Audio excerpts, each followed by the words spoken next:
This is Brian Coffrin, aka Justin Carter. I'm a security industry specialist who worked for a private security company in Seattle, Washington. I am no longer employed by this company. I chose to leave because I could no longer in good conscience work for a corrupt company that is involved in a highly illegal federal program that is blatantly violating the constitutional rights of American citizens on a daily basis. The military, they pioneered the internet, DARPA, and now they are pioneering our interface to our brain. For that, we really need to measure every neuron and at appropriate speeds and long periods of time. And that's what the Brain Initiative is about. They asked us to go and measure the activity in a living brain and map exhaustively the wiring diagram of every neuron connecting to every other neuron. And we're, as part of the Brain Initiative, thinking about the Rosetta Brain, where we're not picking one particular winning technology. We're trying to stimulate new innovative technologies and to integrate them all into one brain and do that over and over again in different brains, in different pathological settings in humans. And then from there, IARPA wants us to deliver the brain up to the cloud. So this is a 40 gigabit per second brocade switch to the Internet 2 infrastructure. So this is like the fast internet. And we upload that brain to the cloud. And here's a laundry list of the types of bytes that we need to store this information. If you're interested in brain uploading and downloading, these are the kind of absolute minimum numbers that you need to be considering, but it's not out of range. It's not necessarily far off in the future.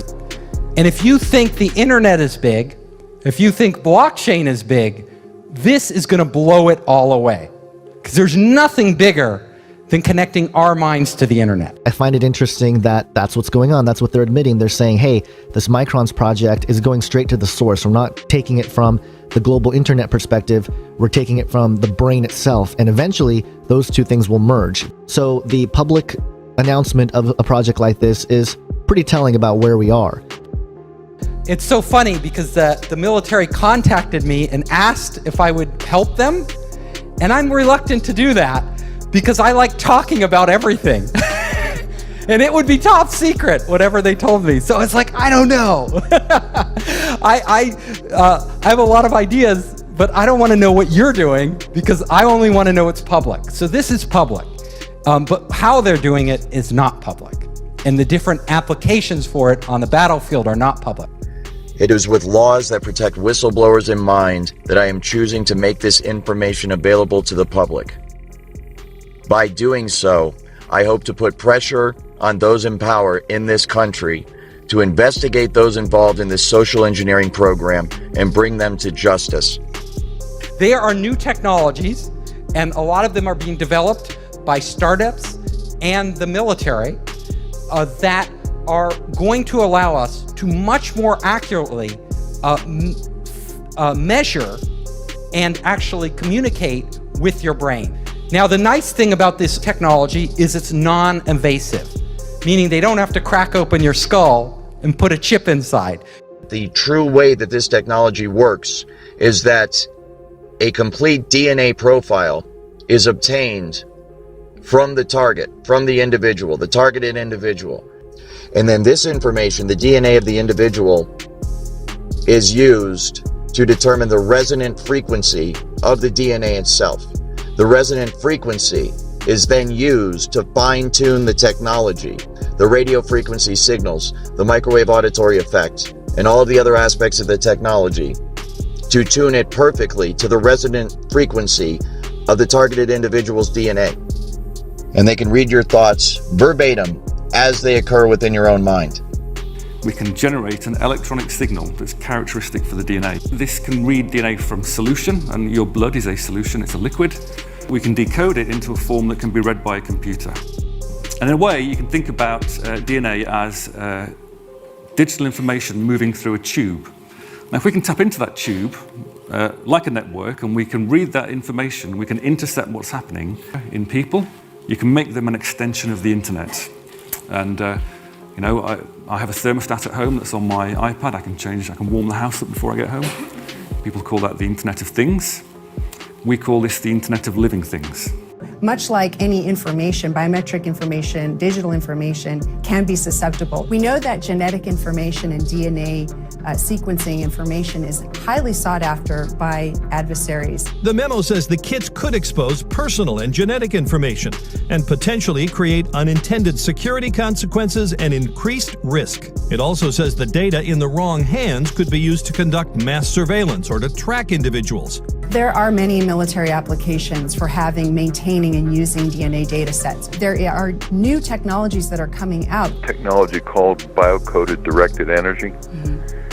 And that's a top secret thing that was developed. And what it is they get your DNA. Once they have your DNA, they take the DNA and they put your DNA code in a supercomputer. And in that supercomputer, they run algorithms that biocode electromagnetic transmissions so they bioresonate with your body. Once they've done that, they can transmit that from satellites or cell towers or aircraft or any number of ways, and that signal will only affect you and nobody else. In other words, everybody standing next to you is not going to hear the content because their receiver is not tuned to that bioresonance. There's a bioresonance to every individual, just like our fingerprint. Every person has an individual DNA, a different bioresonance. And so the original Stockland patent is on my website, where Stockland was able to go voice to skull with pulse transmissions in 92. And then after the rest of the development went black ops. We don't really know what happened after that. We knew we could put voices in group people's heads. What they did, and I know from the Russian translation, from Cheryl Welsh, from reading all her translated psychotronic stuff from Russia, that they figured out how to biocode these microwaves so that it can attack specific individuals. They basically analyze your DNA and they then use supercomputers to encode the signals. And you basically convert DNA information into ionic information into computer information. So that's going from DNA to ions, but for the brain, we're interested in the opposite, going from ions to DNA. We have the ion channels that are going through the spiking, or in some cases, the non-spiking behavior. It's influencing the fidelity of the DNA polymerase so that the time series of the calcium, say, turns into a spatial series of changes in the DNA sequence, which you can then read out or compute on. And not just for the RNAs and other molecular identifiers, but what the brain was thinking during activity. All of us speak to ourselves in our head. That's how it's strange that we have to communicate to ourselves by speaking, right? But we will just sit there talking to ourselves. So as we are talking, there's a certain pattern for every word we say.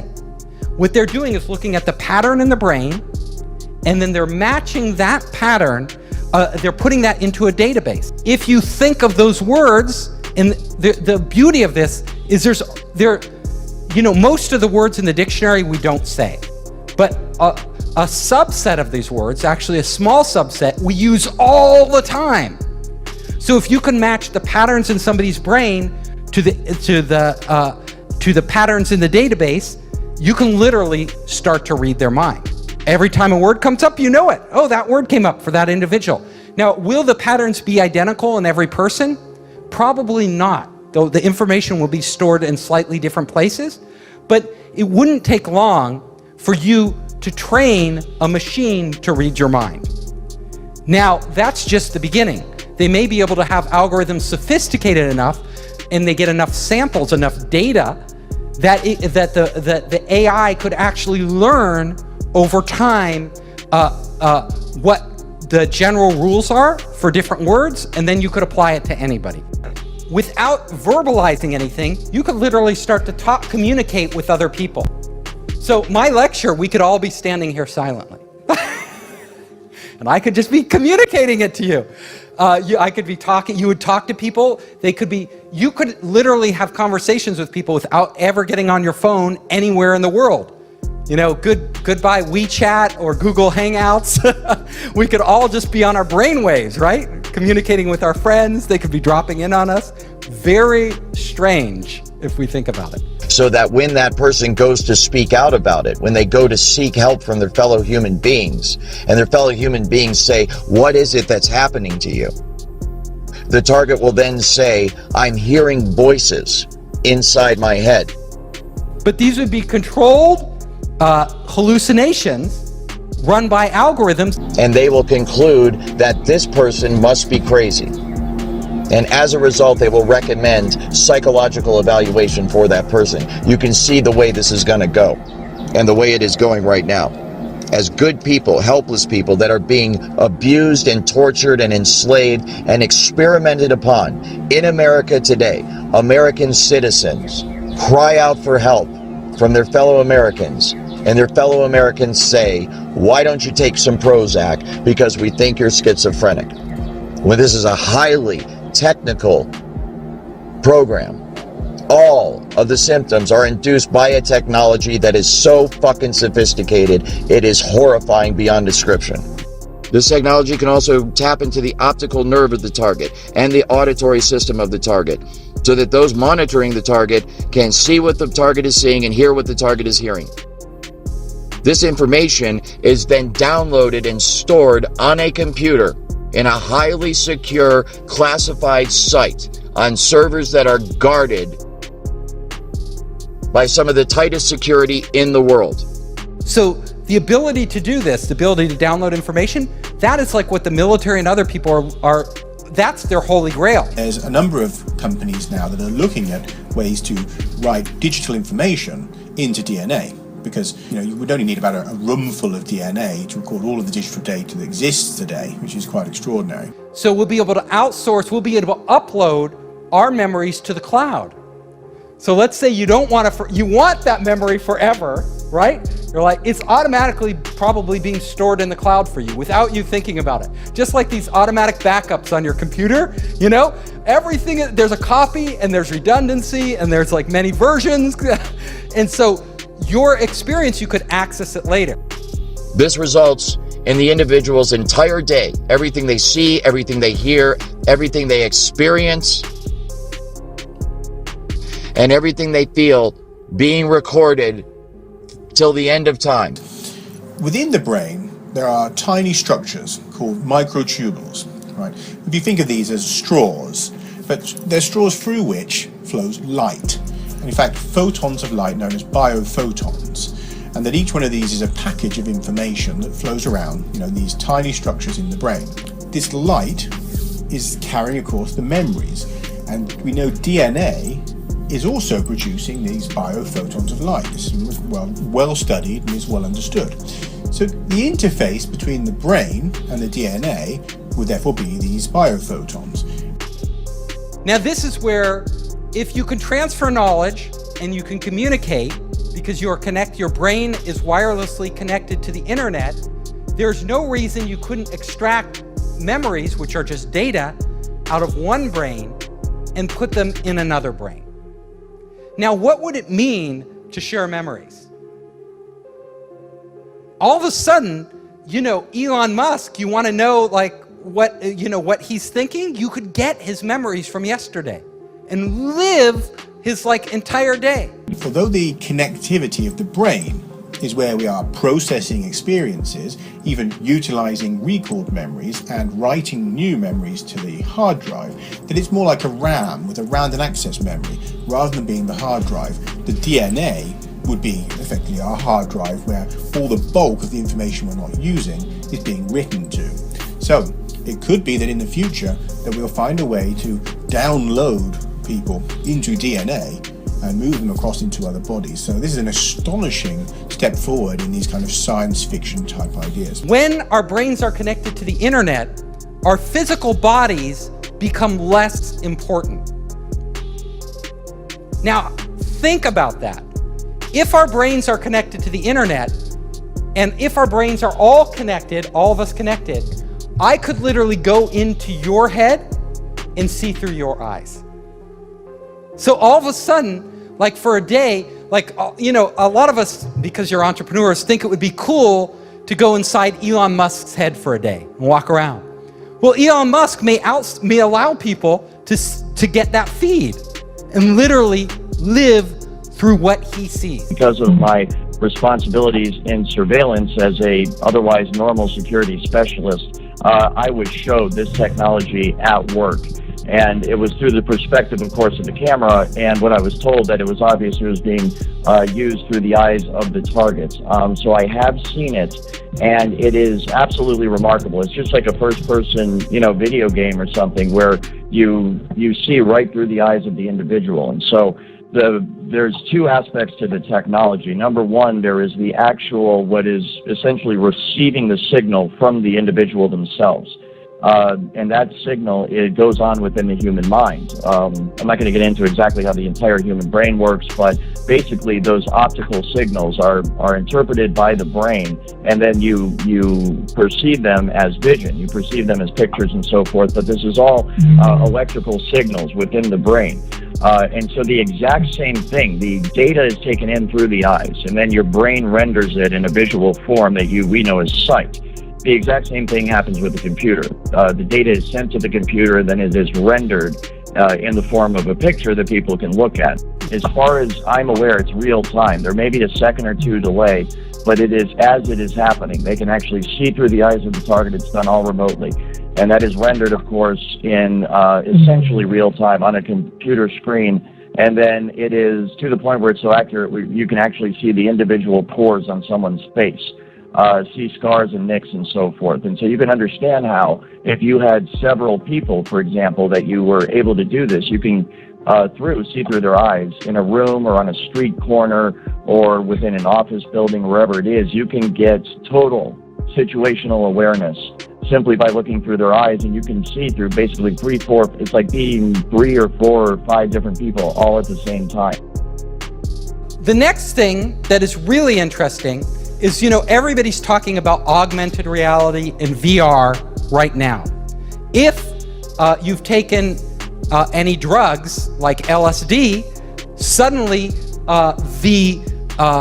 it becomes real, right? Our minds are actually doing AR or VR, right? Putting dragons in the room and creating all this stuff. We're able to, the point is, we are able to do that with our brains as they exist right now. So there's no need for external hardware. Once we tap into the brain, our minds itself can actually create overlays of AR and VR. If we have algorithms that stimulate the right things and give it the right data, we could literally see a screen pop up. We call it hallucinating, right? But these would be controlled hallucinations run by algorithms that would give us everything AR would without any glasses, without any contact lenses. This technology can be used to beam images and even motion pictures into one's brain. Images and motion pictures that are so realistic that you think you're actually watching a movie or seeing something in reality. It's like a virtual reality 3D rendering that takes place within the target's mind. But you can imagine us entering entirely living in the real world as we do now, and also living in this virtual world where they are combined right inside our minds. But as soon as we connect our brains to the internet, emotions are also data. We could start literally to feel somebody else's pain. Now we say, I feel your pain. We don't really feel their pain. But in the future, we may actually really feel their pain. Like if they're sad, all of a sudden we could tap in, to your wife or girlfriend or boyfriend, and you could be like, oh my God, I feel your pain. I feel your anxiety, This technology can also be used to manipulate the emotions of the target. It can induce fear, love, hate. It can cause you to be nervous. It can cause you to be confident. It can cause you to be depressed. It can cause you to be happy. It can cause you to feel any fucking emotion at any time by artificially inducing them. So, like any technology, there are great things we could do, and then there are very horrible things that could result from it that are unanticipated. Now, if somebody hacks into your cell phone or your bank account, they can steal your identity. But it's not your real identity. It's more like your money. And that's bad enough, right? That's pretty bad if you get hacked and they steal your, they do identity theft.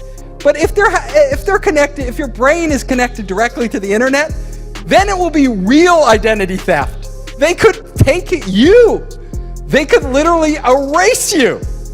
They could reprogram you in a way without you even knowing it. So you think you're in control of your own will, but it's actually somebody else.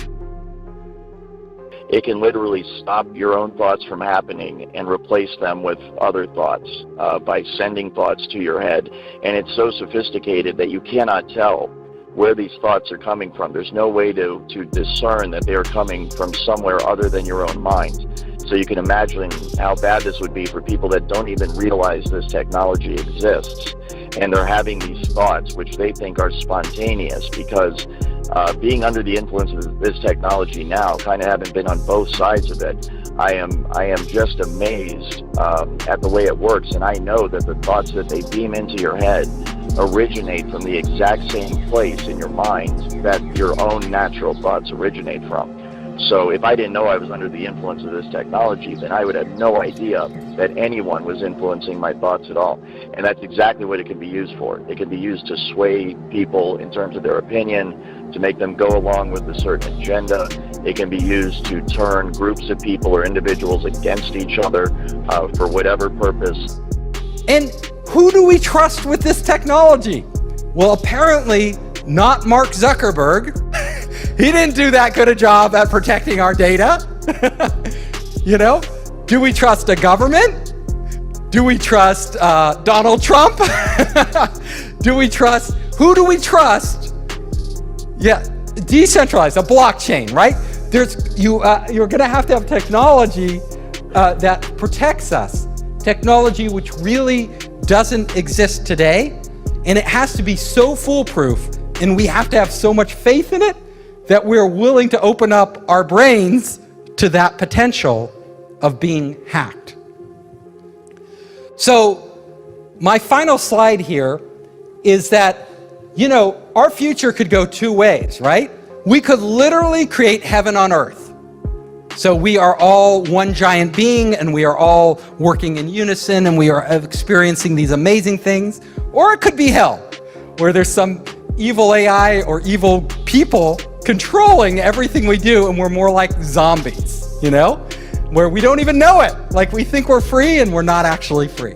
One of the things I'm concerned about is the technology as it's being researched and developed in Seattle utilizes emotion manipulation and behavior manipulation without the game stalking and without the voice to skull aspects.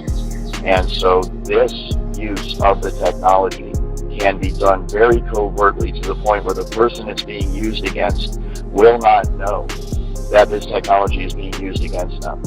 And that is one of my main concerns, and one of the reasons why I want to bring more light to this technology and to this issue, because this technology could potentially be being used against tens to hundreds of millions of Americans every day.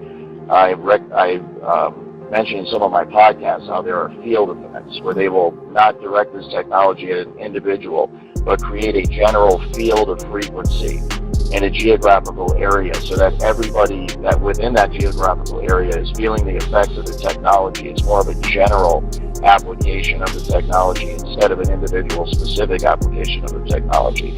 But when you consider that use of it and the fact that it is used for emotion and thought and behavior modification, then we could potentially be looking at many, many millions of people across the country that are under the influence of the technology today, right now.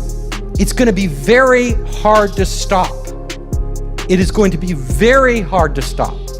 Think about it. It's sort of a one-way path. I've never seen humanity roll back technology. What we can do is control it. So like with nuclear weapons, we've barely kept those in control, With other weapons, not so much, like chemical weapons. But we need to start talking about this now. There is a very real risk that you are going to become a full-blown 24/7 targeted individual. And this technology at that point, when it is nationwide, will be used by automated supercomputer software programming that will manipulate the emotions and the behavior and the thoughts of everybody in the United States of America. And it can all be done remotely. It's very much like the microchip kind of tracking the New World Order, this entire, control grid that's supposed to be rolled out against the American people someday. And I'm here to tell you that it's already here.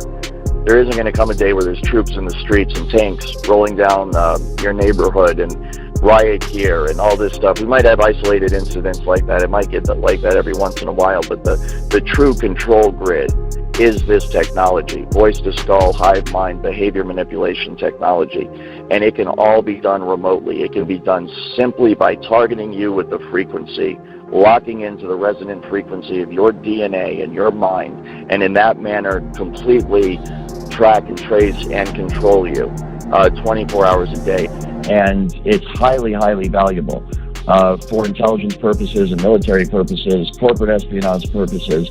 And it is amazing the extent to which this technology works. It's so far advanced beyond what most people are aware of. It's truly mind-blowing. And I think that's a big part of educating people, is making them understand that, fortunately or unfortunately, this is possible and it is being done right now today.